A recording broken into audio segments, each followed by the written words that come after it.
सोलापुरात वडिलांच्या अंत्यविधीला मुलांनीच दिला नकार। मोहोळ तालुक्यातील मोरवंची येथील वृद्धाश्रमात घडलेल्या एका घटनेने मात्र सांस्कारिक पिढीबद्दल न बोललेच बरं असे म्हणण्याची वेळ आली आहे। वृद्धाश्रमात असलेल्या 76 वर्षीय वडिलांच्या अंत्यविधीला यायलाच त्यांच्या 2 पोरांनी चक्क नकार देत वृद्धाश्रमानेच अंत्यविधी करावा असे लिहूनही दिले।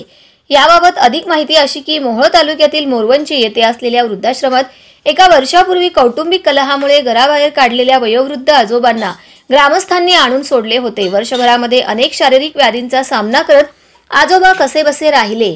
वृद्धाश्रमातील इतर सहकाऱ्यांमध्ये मन रमवायचा प्रयत्न करत होते। त्यातच काही महिन्यांपूर्वी त्यांना हृदयविकाराचा धक्का आला। वृद्धाश्रमातील प्रशासनाने त्यांना तात्काळ उपचारासाठी रुग्णालयात नेले।